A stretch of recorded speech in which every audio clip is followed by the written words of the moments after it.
Assalamualaikum warahmatullahi wabarakatuh. Sedulur-sedulur semua, kembali lagi dengan saya Abbas dan bersama lagi dengan teman saya Mas Satria. Oke. Selalu oke beliau. Jadi dulur-dulur yang saya cintai, sebelum kita memulai cerita kita, jadi di sini nanti saya akan menceritakan pengalaman saya tentang ketika dulu kita di mana Mas? Ke Gunung Rahtau di Kudus. Rahtau di Kudus ya dulur-dulur. Sebelum itu tolong di subscribe, like, komen dan juga di share, dan jangan lupa nyalakan lonceng notifikasinya agar tidak ketinggalan dengan konten-konten kita selanjutnya. Jadi sedulur-sedulur gini ceritanya. Nah, dulu gimana Mas? Itu termasuk perjalanan yang sangat luar biasa ya, mendapatkan pengalaman yang memang pokoknya kita berdua itu keliling Pulau Jawa itu dapat perjalanan yang luar biasa. Jadi keliling ke tempat-tempat yang dianggap sakral, dianggap petilasan raja-raja zaman dulu. Nanti kita ceritakan satu-satu lah. Petilasan raja-raja, petilasan para wali-wali itu kita sudah banyak lah cerita-cerita seperti itu. Jadi ceritanya gini dulur-dulur, awalnya ya kita tidak ada niatan untuk ke situ ya Mas. Yeah.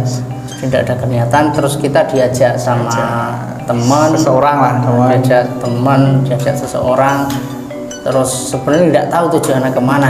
Rahtau aja kita nggak tahu. Saya cari-cari di Google dulu. Ini kan pengalaman ya tahun 2 tahun ke belakang Mas ya, pengalaman kita lumayan berkembang banyak Mas ya. Iya. Jadi ke Rahtau itu lereng Muria ya. Lereng Muria. Tepatnya yaitu di pertapaan Begawan Abioso. Sakri sama Abioso banyak. Di situ ada sekitar berapa ya? Ada 5 apa 6 petilasan Mas ya. Iya, di situ. Cuma kita tujuan awal kita yang pertama dulu kita di Begawan Sakri, Begawan Buyut Sakri lah. Nah, awal mula itu perjalanan ketika ini, kalau saya versi saya pribadi ini, nanti Mas Satria kan pengalaman sendiri, pasti punya pengalaman tersendiri, saya punya pengalaman tersendiri. Dari awal berangkat perjalanan itu sampai di sana itu gerimis ya Mas. Iya, sore itu ya Mas ya. Sore. Gerimis. Itu gerimis. Kita lapar, saya itu lapar banget itu saya enggak. Iya. Belum makan dari pagi tuh Mas ya. Orang enggak betah lapar gitu. Itu ini lapar banget ini. Terus sampai di sana itu ternyata ada warung kecil tapi tidak ada nasi. Adanya cuma mie goreng.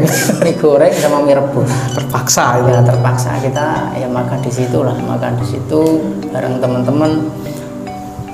Setelah makan habis selesai ngobrol kita Mas ya. Kita sebelum naik kita santai dulu ngobrol.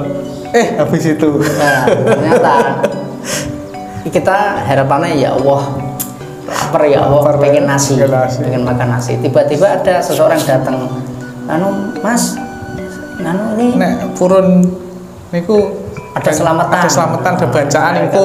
Selamatan. Jadi di sana itu sudah menjadi tradisi ya Mas. Kalau seseorang itu minta sesuatu, punya hajat berhasil pasti itu bawa ingkung ke sana.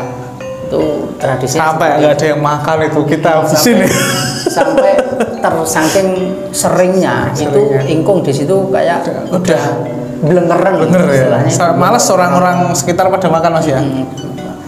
Nah, ketepatan karena saya sama Mas Satri pertama kali ke situ nggak tahu, terus datang ke situ ditawari, wah itu ternyata itu kita dapat apa ya, ingkung itu besar sekali, dimakan 4 orang Mas, habis 4 orang itu nasi 1 nampan sama ingkungnya 1 besar. Itu dalam pikiran saya Mas ya. Itu kayak apa sing tak jadi bakal berhasil jadi tondo-tondone gini dulu ya, zaman dulu kayak gitu tuh dibangun oleh seseorang lah buat saya, buat Mas Abbas itu kayak gitu. Syarat-syarat gitu dibangun lah. Jadi kalau pertanda ini ya mungkin dapat ini gitu Mas ya. Jadi intinya seperti ini dulu pemikiran Mas Satria mungkin ya. Jadi dapat ingkung sebesar itu, dapat nampan, ini pertanda nanti ketika sowan Mbah Sakri, Begawan Sakri, mungkin hajatnya ini akan dikabulkan gitu dulu pemikiran saya dulu gitu.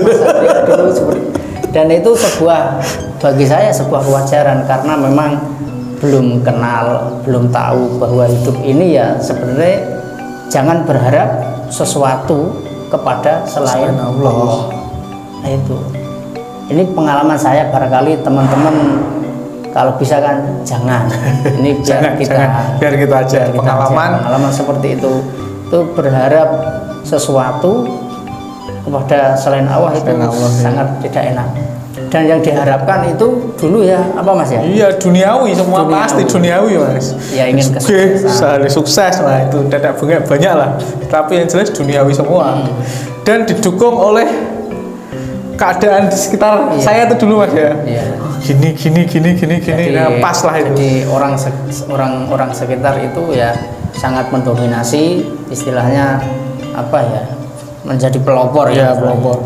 Bahkan sebelum berangkat Rahtau itu Mas, saya kan izin ke istri ya. Nah, istri biasalah Google di searching kan pandangan orang tentang Rahtau itu pasti terbelah dua. Satu aneh-aneh nggak mungkin, satu sisi budaya kan Mas ya. Satu budaya. Istri itu pasti ngomongnya ning kono ku ngopo, mesti aneh-aneh, mesti gitu. Soalnya kan ekspektasi orang tentang Rahtau itu pasti duwe hajat iki merono, loro iki mrene utang akeh merono gitu Mas ya. Jadi punya hutang kan sudah itu terkenal kan, punya hutang ke situ, terus hutangnya lunas. Terus punya hajat apa, hajatnya tercapai. Mungkin yang belum punya jodoh ke situ cepat dapat jodoh. Sebenarnya semua itu kan sudah kodrat dari Gusti Allah. Jadi manusia itu ya tidak punya wewenang apapun sebenarnya itu. Tapi itu ya pengalaman kita berdua lah. Kalau tidak melalui jalan seperti itu mungkin kita nggak mungkin sampai di titik sekarang. Harus melalui yang terjal dulu. Terus ketika itu habis makan, ini lanjut cerita, habis makan kita kenyang ya Mas ya. Alhamdulillah itu rasanya lega dan hati ini terbombong, mungkin nanti harapannya cita-citanya akan terkabul. Nah itu terbombong situ, jadi motivasinya tinggi gitu Mas ya. Wah terus habis makan kenyang, motivasinya tinggi, langsung kita masuk ke dalam. Kita masuk, terus ya masuk disitulah apa ya, ritual ya. Hanya itu ritual. Ya tempatnya kayak petilasan zaman dulu, tapi udah modernisasi Mas ya, renovasi ya. Sudah renovasi. Terus apa ya, kita nyalain dupa ya Mas. Nyalain dupa. Setelah nyalain dupa itu ya dengan niat masing-masing di situ berdoa. Iya. Di niat masing-masing berdoa itu harapannya itu apa yang tinggi-tinggi pasti cita-cita duniawi semua lah pokoknya itu. Ya Allah, pengen gitu. Ya kita tidak munafik wong manusia biasa. Terus akhirnya setelah selesai itu ketika Mas, kalau menurut Mas Satria sendiri, ketika pas di tempat petilasan Begawan Sakri itu yang dirasakan apa? Terus kira-kira dapat wejangan atau dapat bisian apa Mas kira-kira?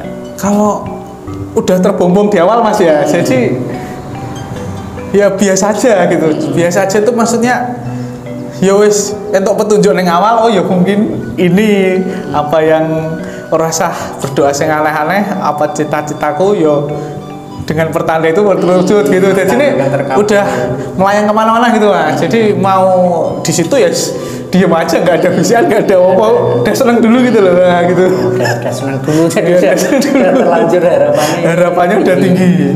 Itu pertama. Terus nah jenengan loh Mas yang dirasakan itu di situ. Kalau saya dulu ya, nah, ini cerita ini agak mistik ini ceritanya.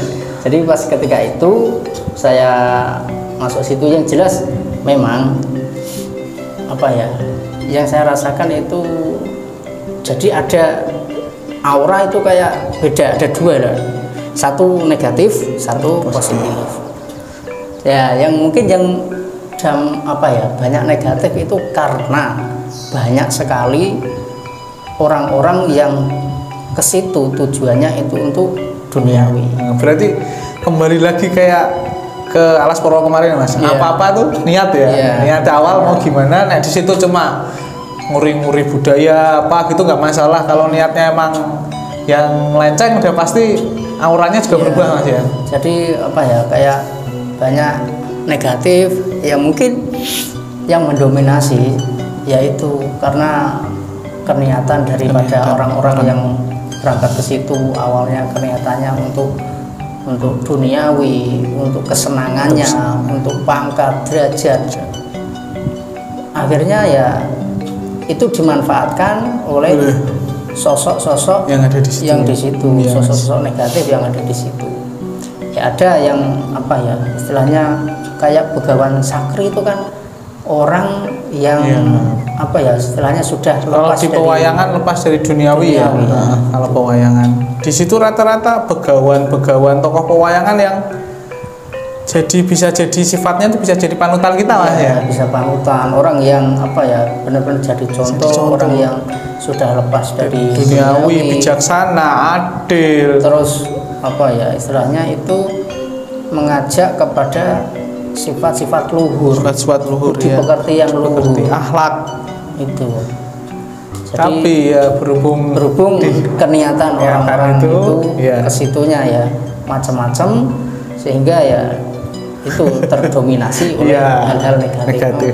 Itu kalau dari saya Mas. Karena image yang terbangun itu memang udah seperti itu. Orang yang belum tahu, yang nggak tahu mesti ya aneh-aneh gitu. Pasti aneh-aneh. Iya. Dan kebetulan memang ketika dulu saya ke situ ya, mungkin untuk harapan atau cita-cita tidak terlalu ya, mungkin karena sekedar ikutan enggak. Jadi orang itu nggak tahu apa gini ikut.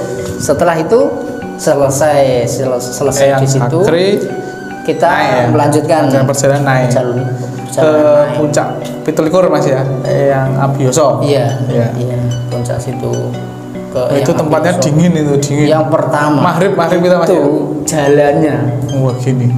Jalannya itu wah ngeri, miris sekali itu. Mobil tuh kalau simpangan udah berat tuh Mas ya. Ketika itu terus tanjakannya juga curam. Anginnya itu kenceng banget. Dingin sama agak gerimis. Maghrib itu. Iya. Terus sampai situ kita sampai terus kita sholat dulu Mas ya. Sholat dulu terus kita langsung ke pertapaannya yang Abioso ya. Kita nunggu juri kuncinya sebentar, kita setengah jam. Ya, menunggu juru kuncinya dulu, setengah jam. Terus kita baru bisa masuk. Ya. Wah, di situ itu pengalaman pertama saya Mas. Nggak lupa saya seumur hidup saya itu. Gimana Mas, ceritakan Mas pengalamannya Mas setelah masuk itu Mas. Saya disuruh dibimbing dulu ya. Ketika masuk di petilasan terus ya sama bentuknya mirip. Ada kotak gini dikasih corong, jadi cerobong asap gitu ya. Kalau menurut saya itu yang ketika agak deg-degan itu Mas, kan gitu masuk petang itu Mas, gelap sekali. Terus sama juru kuncinya kan sama beberapa teman dulu kan gini ya, juru kuncinya itu digedok-gedok duek gini. Setelah itu enggak merapalke mantra ya, mantra Jawa lah. Setelah itu memang saya rasa itu kayak ada sosok yang datang Mas. Iya, kalau saya buto Mas datang langsung. Buto besar itu. Waduh, diem aja saya itu. Kalau saya itu ya tidak tahu, tapi ada sosok yang datang terus itu ini bulu kuduk merinding. Soalnya emang tempatnya sepi, gelap, di tempat ketinggian. Wah itu sunyi. Cuma ada 5 orang, sunyi sekali itu. Nah, setelah itu dupo biasa dinyalake kan, terus ya mungkin keniatannya dulu wis ngalap berkah lah istilahnya Mas. Iya, berkah. Itu dulu kenyataan dulu. Terus akhirnya keluar dari situ. Keluar situ. Keluar dari situ. Terus apa Mas yang terjadi Mas? Saya makan kembang kandel disuruh. Waduh, pertama kali seumur hidup itu. Wah, pahitnya. Nggak ada air lagi Mas ya. Waduh. Itu ngalah-ngalah ke brotowali, ngalah-ngalah ke obat tuh, itu pahitnya luar biasa itu. Pernah kita sampai punya pengalaman itu makan kembang kandel. Makan besar lagi itu. Besar. Pahitnya itu. Pahitnya kita sampai lari cari air Mas ya. Alhamdulillah ya di situ ada tetangga sekitar itu terus ditawari, kita minta terus orangnya alhamdulillah baik ya Mas. Baik, dikasih 1 gelas. Kasih 1 gelas. Berdua itu kurang lagi minta lagi, kurang lagi minta lagi. Ya alhamdulillah seperti itu ya Mas pengalamannya. Gitu. Jadi memang akhirnya gimana Mas? Cita-citanya dulu terkabul apa enggak? Kalau cita-cita sampai sekarang ya tetap gini-gini aja Mas. Jadi gitu. Gini-gini aja. Jadi apa yang jadi kenyataan yang dulu menjadi harapan ternyata ya tidak ada hasil ya Mas. Tidak ada hasil sama sekali. Ya hasil itu hasilnya kan, itu menurut saya hikmah daripada perjalanan tersebut. Tidak berupa materi hasilnya, berupa sebuah perjalanan hati Mas ya. Perjalanan hati. Bolak-balik ke hati kayak itu ternyata kayak gitu tuh gimana? Ternyata akhirnya mengisi juga kerohanian kita daripada perjalanan tersebut. Jadi bukan apa ya, bukan dari materi lah, bukan materi. Tapi bagaimana cara kita menyikapi sesuatu yang kita berbeda lah. Kita itu ya kita anggap gitu nguri-nguri budaya lah, itu kan petilasan tuh pasti tempatnya sunyi. Kalau orang zaman dulu nyari petilasan tuh pasti yang auranya positif Mas ya. Nah makanya itu kita biyen mbae ning kene iso nganti ngene ya berarti harus kita cari diteladani gitu gitu. Kalau hikmah yang bisa saya petik itu ya satu, apalah tidak perlulah minta-minta seperti itu. Nah udah jatahnya udah ya. Kalau memang kodratnya kaya ya kaya, kodratnya sehat ya sehat, sakit ya sakit. Ya itu. Terus hikmahnya juga jangan minta sama seperti itu. Kita punya Allah, kita punya Tuhan yang maha segalanya. Itu minta sama itu aja, insya Allah semuanya akan tercukupi. Yang paling pokok itu bagaimana kita menyikapi hati kita ini agar supaya bisa menerima. Meskipun itu miskin ya kita syukuri, kita sabar. Kaya pun kita syukuri, kita sabar, dan kelebihannya kita bisa berbagi. Paling seperti itu ya Mas. Iya Mas. Terus yang masalah pertanda-pertanda tadi ya, Gusti Allah ngasih pertanda itu ya belum tentu itu dari Gusti Allah Mas ya. Bisa aja itu kita yang nganggap sendiri gitu bisa Mas ya. Jadi jangan terlalu pemikiran kita jangan terlalu terbawa ke arah situ Mas ya. Pokoknya jatahmu enggak ya enggak aja ya Mas ya. Seperti itu dulur-dulur. Jadi itu kisah unik mungkin ya, yang pernah kita alami menjadi sebuah perjalanan kita sehingga kita punya menyikapi semua ini satu harus sering-sering mendekatkan diri kepada Tuhan yang Maha Kuasa, kepada Allah Subhanahu wa Ta'ala. Ternyata mereka pun ya makhluk ciptaan Allah, mereka pun butuh Allah, kita pun butuh Allah. Maka satu yang menjadi tujuan kita yaitu Allah Subhanahu wa Ta'ala saja dulur-dulur. Jadi biar ini tambah wawasan, pada pengalaman, sharing-sharing buat sedulur-sedulur. Kalau mau ke tempat-tempat seperti itu ya niatnya cuma sebatas nambah pengetahuan, nguring-nguring budaya gitu aja udah. Nggak usah dilebih-lebihkan. Jadi seperti itu ya dulur-dulur, mudah-mudahan bermanfaat pengalaman kita. Kira-kira udah cukup ya Mas? Cukup Mas, besok kita bahas yang lain. Terima kasih. Assalamualaikum warahmatullahi wabarakatuh. Salam SPC.